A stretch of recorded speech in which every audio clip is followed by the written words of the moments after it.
I'm really pleased today to be chatting to a man known as The Publisher. Mr. Kelly Cole is a 2 times #1 best-selling author, speaker, and entrepreneur. Born into the most notorious housing project in the world, Cabrini Green in Chicago, he went from working at Walmart and Blockbuster to owning one of the fastest growing book publishing companies in the US. Now, Kelly's authored over 50 paperback audio and ebooks to date and has been seen on NBC, Fox, ABC, Yahoo Finance, just about everywhere.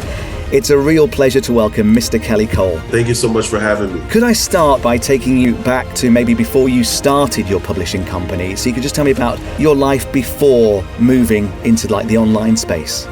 Yeah, so I was working at Blockbuster at night, Walmart during the day, man, and it was very miserable. I hated my job because I knew I was called to more. Like, I just knew I was meant for more. So I would spend most of my days daydreaming magazines and just kind of writing and reading and just praying for a day where I can, learn something new or just get out of that rat race. And my breakthrough didn't come until one Sunday, me and my family, we went to Books A Million after church. And I went to the magazine section like I always do. And I came across this magazine called Millionaire Blueprints. And if people are familiar with the digital world, back then it was called internet marketing. Yannick Silver was on the cover in a drop top Mercedes, and the caption read, "Web Made Millionaire." And I immediately picked it up. I started reading about his story, how he was creating these ebooks and these websites that made him passive money while he was sleeping. And I was like, this is what I was put on earth to do. And it was like the heavens opened up. And just from reading his story, I was captivated. Now, I don't know if most people are like me, but when I read a magazine in a store or a bookstore, I read it and then I put it back. But this day, I bought that magazine. It was a $10 magazine. And it just became the foundation to me dreaming and knowing exactly what I wanted to do when I left my job. But yeah, that was my introduction and what I was doing before. Wow, the best $10 you've ever spent, I guess. Best, man, I'm telling you, the best $10 because not only was Yannick in that one, I think the following month I went back. So it became an addiction going every month to go get this magazine. The next one I was introduced to Matt Basak, and then who don't love Matt Basak? Oh, absolutely. I mean, it sounds to me like, that process that you went through rings true with a lot of people who are either reading this or listening to this, that, there's something burning away inside you which says, I want to do something. I want to make a difference, not only to my own life, but to other people's lives as well. We mentioned the book publishing. You've written books yourself. Could you tell me a little bit about the process and the books themselves? Yeah, so believe it or not, like I said, I got started in, internet marketing, which is what it was called then. And just trying to find my niche, trying to find what I wanted to do. And I got introduced to website flipping. And that's the thing that really I started making money online, flipping websites. Mm-hmm. And before I knew it, the market got saturated. So I had to find something else. And right around that time, ABC introduced the TV show Shark Tank. I fell in love with the show, started taking notes from the show. And one of my friends asked to borrow my notes. And they said, hey, this will make a great book. And I was like, I never thought about that. And they said, you should actually interview the sharks. And I was like, that's a great idea, too. So I emailed all of the sharks on Shark Tank. Barbara Corcoran was the only one to email me back. And I take that back. Mark Cuban emailed me back, but just said that he didn't have time to do an interview. But Barbara was the only one to give me an interview. We hit it off so well. I asked her to help me get an interview with Damon John. She did. I took my notes from the show, transcribed both of those interviews, and I turned that into my first book called Conversations with Sharks that hit #1 on Amazon. And that was the beginning of my book writing process and the beginning of my publishing company. Fantastic. I mean, that shows real tenacity as well, to be able to get in front of a shark right from the very start. And as you say, you didn't get the break with all of them, only one of them, but you're able to turn that into something so much greater. Who was your favorite shark to interview? Barbara was my favorite shark to interview because she was just so cool and so down to earth. And like I said, we just hit it off, and I felt so comfortable to ask her to get me an interview with Damon. And Damon was special to me because, we kind of had similar backgrounds. Him growing up in Brooklyn and no, I don't know what part of, no, he grew up in Queens. But when he introduced his clothing line, FUBU, that's all I wore. So I was a huge Damon John fan even before Shark Tank. And so he was my favorite shark on TV. But after speaking to them both, Barbara's my favorite shark. Don't tell Damon. Yeah.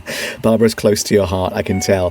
One thing that I guess everybody thinks about when they think about writing a book is that it's really difficult. Did you ever think the same before you got into this? I really didn't. I kind of just did it.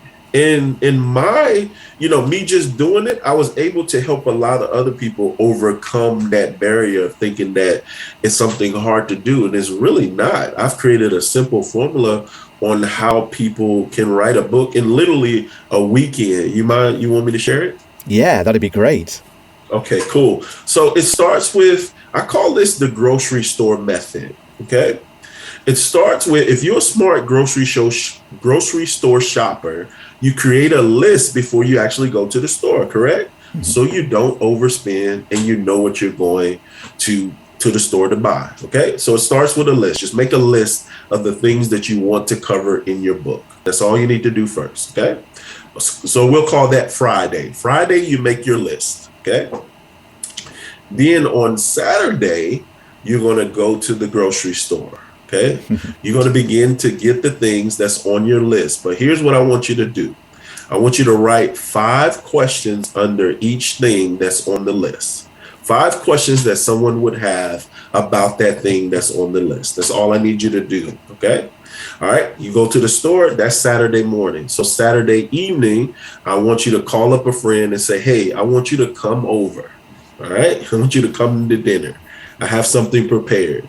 And just have them interview you and ask you the questions under each thing and record it. Okay.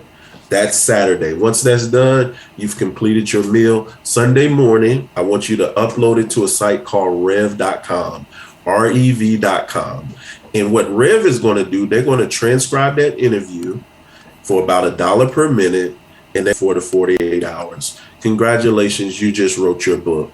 The next step is you contact a publisher like me. We'll do your editing, formatting, book cover, distribution, and all of that, and your book is done. But you've overcame the biggest part, which is just writing it, and I just showed you how to get it done in a weekend. That's amazing. I was actually getting it so well in terms of just getting it done. And everyone says that everybody has a book inside them. Do you think that's true as well? Very true. I mean, we all have a story. We've all gone through something, even if your story hasn't been like mine, which coming from the notorious housing projects where I grew up, where, it was gunshots every night. I've seen, I've been robbed at gunpoint. Even if your story is not that, you do have a story, even if everything was perfect, and you do have something that you can help somebody else overcome, because somebody could be thinking, hey, my life is too perfect, but you can help somebody draw out why it's great to tell their story. But yeah, we all have stories and we all can be inspired by each other. And we don't know sometimes the things that we went through was for somebody else. So I do believe that we all have a story and we all have something we can share to help someone else. Great. And in terms of the books that you have worked on so far, obviously there's the Shark Tank book, and then you follow that up with a second title. Can you tell us a little bit about that as well?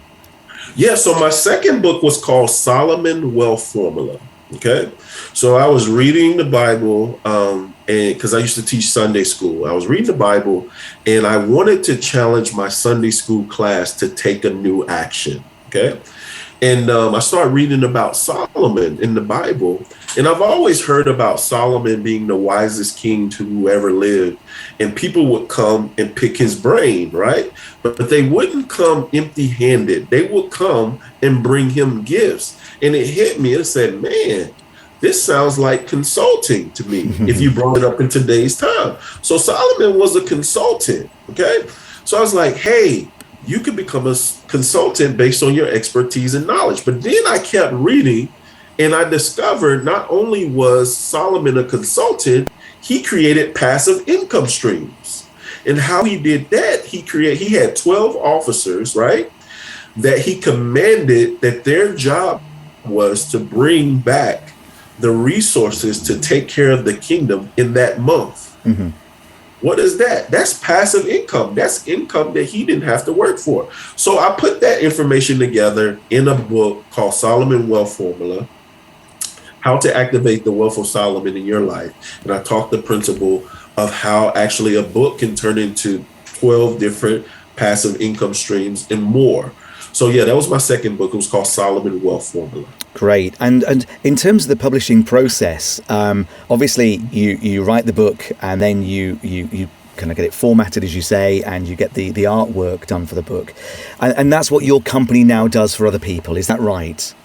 Correct. So we actually do it all. So if someone comes to us and they say, we have this story, we don't know how to write it, we don't even know where to start. So we'll actually help a person write the book, come up with a theme, we'll interview them, write it in their voice, then we'll do the publishing. So we will edit the book, we will format the book, design the cover, distribute it to Amazon and Barnes & Noble. Plus they get to keep all of the rights and royalties. They just pay us a one-time fee. And we also help them with the marketing. So we have a bestseller marketing plan to pretty much guarantee that they hit the Amazon bestsellers list. So it's a complete one-stop shop, one-stop process. Excellent, because I think that's an area where a lot of people do tend to get concerned, because it's easy, perhaps, I use that term lightly, it's easy to write the book, but getting people to buy the book, that's the real challenge in this. Do you have any tips that you could share with us? I mean, without revealing, everything. The secret sauce. So like how to get people to buy the book? Yeah. We all talk about, the lowest hanging fruit is your friends and family. Okay. You start off by creating it. Great marketing starts with a story. So you kind of like tell your story in a video or a Facebook message or something like that, and then say, hey, help me reach this lifetime goal of hitting the bestsellers list by purchasing a copy of my book on this particular date. Now, what makes it really special is if you can wrap that date around something special to you. So like if it's your birthday, say, hey, for my birthday, hey, purchase a copy of my book and help me reach this lifetime goal. And I've done that over and over and over again. So that's just a small tip that you can use. That's amazing. That's a great tip. Thank you. Yep. For anybody who is looking to do this, or maybe hasn't even considered it before, how can they contact you? What's the process of contacting you and your company? For sure. So the easiest way to do that is go to bestsellerscircle.com. And right there's a free case study video that will walk you through even more tips and strategies on how to get that book done. But that's the best way to get started with us. Just go to bestsellerscircle.com. Excellent. And I guess a question that I have to ask is that you probably learned all the major pitfalls of doing this along the way. I'm sure you've learned from mistakes as well as successes. What are the pitfalls that you uncovered as you went through this, and how did you overcome those? Yeah, so my very first book, Conversations with Sharks, I hired the wrong editor, and they screwed me, man. They messed it up. It had so many errors in it, so much stuff messed up in it, and I just blindly trusted them because they were a professor. They were an English professor. So I was like, hey, they know more than me. So just trying to do it yourself. That's the number one in hiring the wrong editor and the wrong people. So I say get with an expert like myself. I have, my editors are amazing. That's on my team, and they will make sure that you're right. That's number one. That was the biggest pitfall. And then, like you said, not having a marketing strategy to get people to purchase the book. But one thing that helped me out was I wrote the book as a marketer. All right. I'm going to say that term. Write the book as a marketer. Okay. So think about how you can package your story in a way that solves a problem, and it'll help if you can tie it to something that is already big in the market. Mm-hmm. Does that make sense? Absolutely. So yeah, those are the things. Great. Thank you. I mean, because I guess over the years, people have said that a book is the ultimate business card. Yes. And I guess a lot of your work is based around helping professionals also market themselves as well as the content of the book.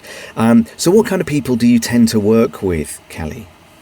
So we've worked with all kinds. Right now, we're getting a lot of professional athletes. Like, we're ramping up. We created a new division called Books for Athletes, where we're working with a lot of former professional athletes, college athletes, and sports coaches. And I want to touch on something you said. The book is the new business card, okay? It is the big business cards. But here's the difference. Business cards, people throw away, but we never throw away books. I can prove that. I don't care how many times you've moved from apartment to house or wherever you've gone, you've packed up all of the books, including the ones you've never even opened, and you've taken them to your next destination. Now, even if they don't make it to your next destination, you turn them into Goodwill, Salvation Army, you donate them. But we don't throw away books. And guess what? Every time they look at that book, they're going to think about you, your company, your product, your service, or whatever it is that is connected to you. So the book is far greater than a business card. It is the new business card. Absolutely. And a lot of people think that the process of getting a book published, that you have to effectively hawk an idea around a whole load of publishers, a bit like the old Harry Potter story that J.K. Rowling took it to multiple publishers before they actually, one of them leapt on it, and then look at the success that became. Is that the right way to do it? Or do you think that actually these days with services like yours, that actually it's easier than ever for anybody to, in inverted commas, self-publish, but get it into those major outlets like Amazon and Barnes & Noble? Yeah, great question. Where they're not even giving out traditional publishing deals anymore if you don't already have a fan base or platform. You have to almost guarantee that you're going to sell X amount of copies. If that is your dream and that is your goal, it's best to come to a publisher like me to start to build your foundation and start to get your name out there, start to build your tribe, and you can always get approached by a traditional publisher. All right. You ever heard the saying, invited guests are welcome best? It's different. It's a difference between knocking on somebody's door and someone knocking on your door, or being invited to come to someone's house. Okay. If you start this way with my type of publishing, build it out there, blow it up, get your name out there, build your foundation, build your tribe, I guarantee you can almost bet that they'll knock on your door if your book is successful on this level.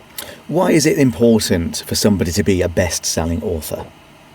Well, it's just another title. It's just another thing that will separate you from just being an author. You hit that bestsellers list, it'll get that attention. Especially, like I said, if your goal is to get a traditional publishing deal, hitting that Amazon or Barnes & Noble bestsellers list gets the attention of those traditional publishers.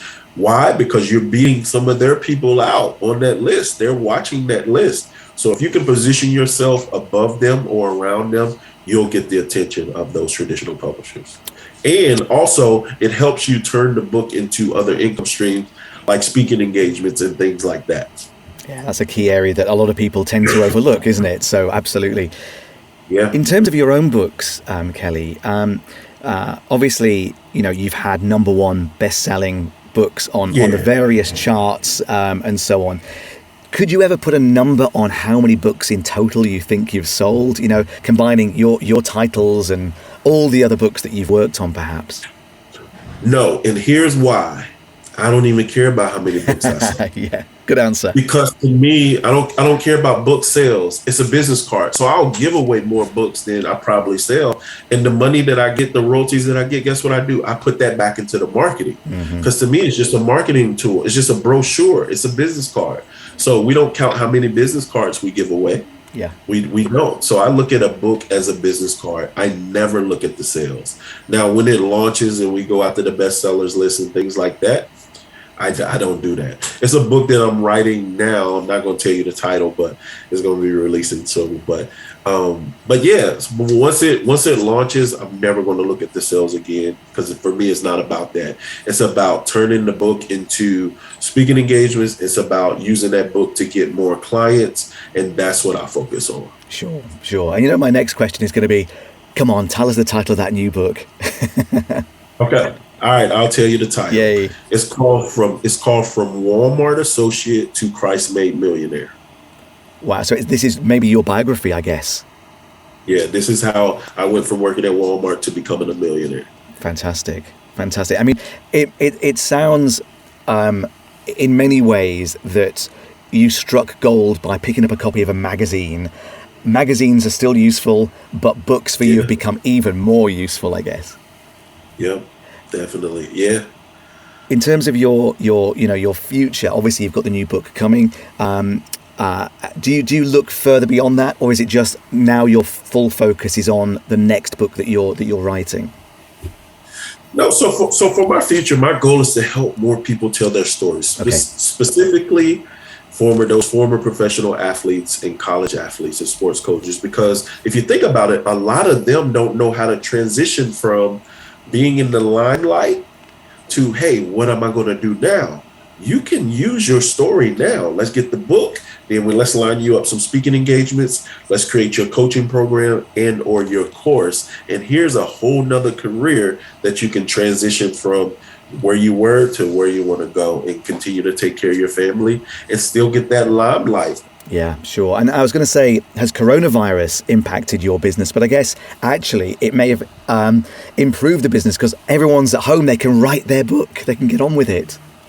Exactly. It has increased my book. It's like you said, that very thing. Everybody's been at home and they had time to fulfill this lifelong goal, this lifelong dream of writing their book. So we did extremely well throughout the pandemic because people were home and they had time to write. Yeah.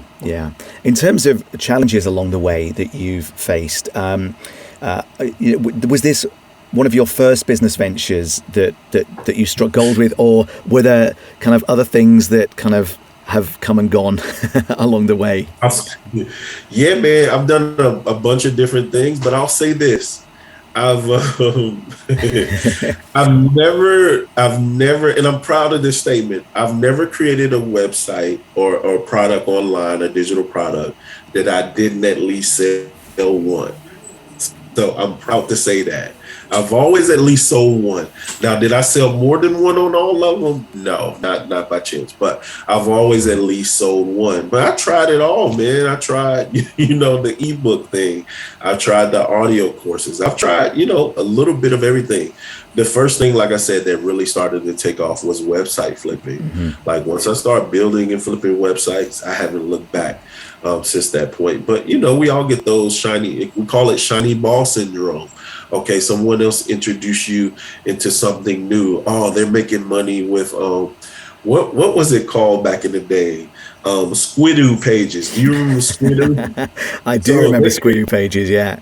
Oh my God, Squidoo pages and loading them up with affiliate marketing and all of this stuff. So if you can think about it, I've tried it. I've bought probably everything Russell Brunson ever put out. So he was the first one to give me my first affiliate check, and it was about $300. So if you could probably think about something online, I've probably tried it. And book publishing was that thing that I found that was me. I enjoy helping people, especially helping people dreams come true. Fantastic. I mean, obviously, you said about the number of books sold is irrelevant. What about the number of words that go into a book? Do you have any kind of target that you aim for, or is it just as long as you've told a compelling story, it doesn't matter if it's really long or really short?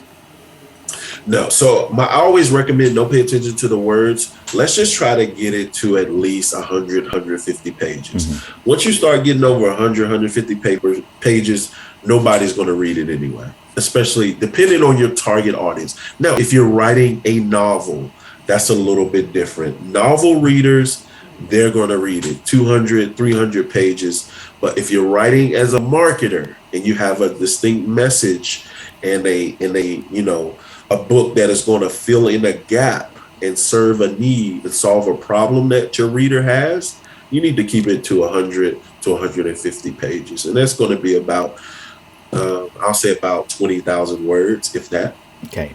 And I love your idea that actually instead of sitting down at a keyboard, I was going to say a typewriter, it shows you how old I am, but instead of sitting down at a keyboard and starting to type your book, just talk it out, just record the audio version. Has audio been something that you've adopted as part of your strategy, Kelly, as part of your ongoing strategy?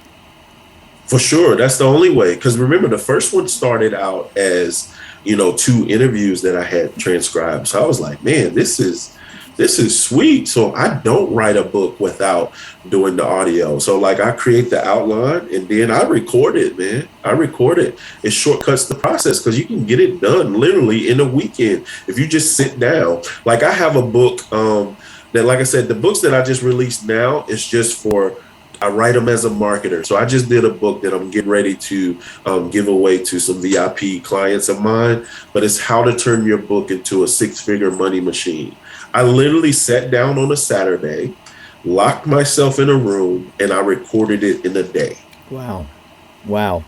One book in one day. I mean, surely that's going to be a title for a book in the future as well, hasn't it? For sure. Yep. I love that. Fantastic. What about your family? And, were they supportive of you as you got into this area of your business?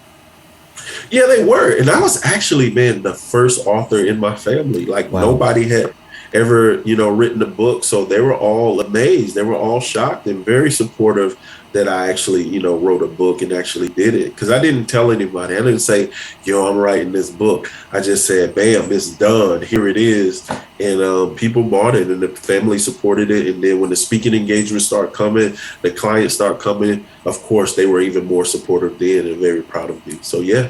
That's amazing. And I guess that, having that encouragement. Can I ask about, I'm going to go all the way back to your school days. I mean, your English lessons and so on.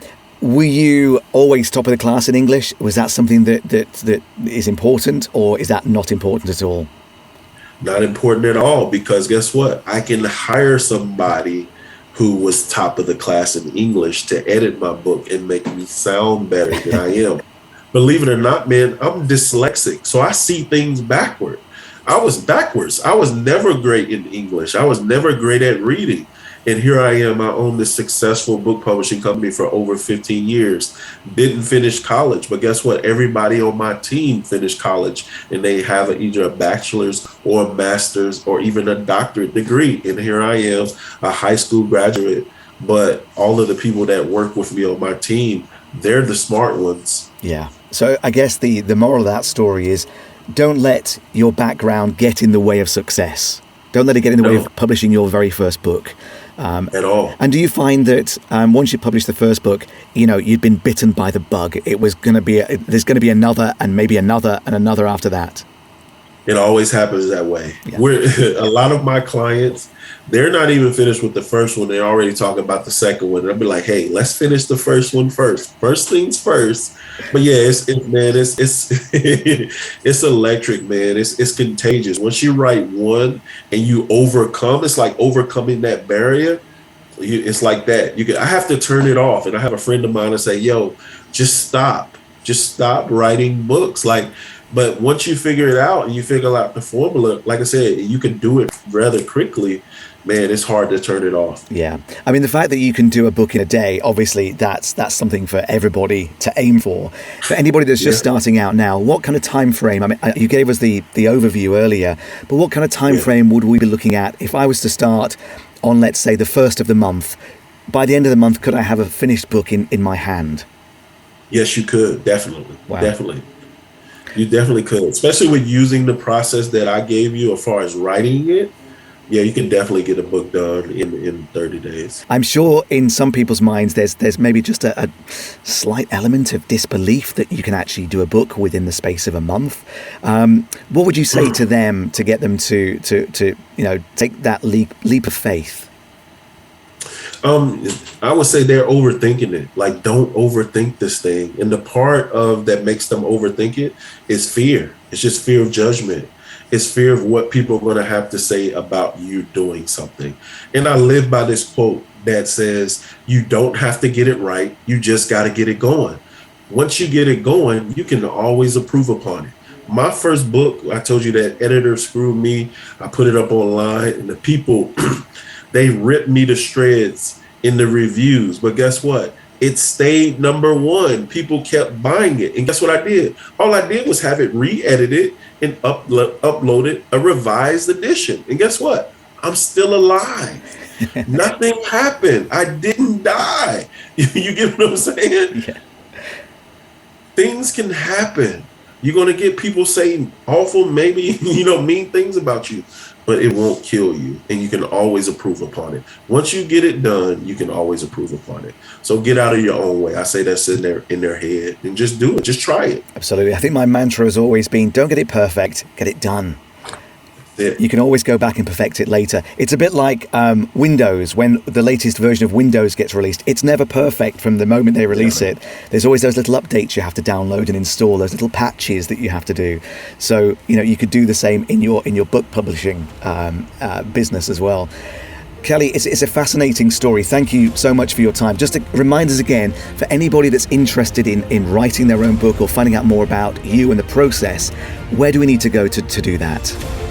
Yeah, for sure. So go to bestsellercircle.com. You can check out our free masterclass there. And if you want to connect with me personally, all social media, I am at Mr. Kelly Cole, MrKelleyCole. I'm that on all social media platforms, and my personal website is that as well. But I look forward to helping people, man. That's my dream. That's my goal. That's my passion, to help people's dreams come true of becoming a best-selling author. Fantastic. Mr. Kelly Cole, thank you so much for your time. It's been an absolute pleasure. For sure, man. Thank you too.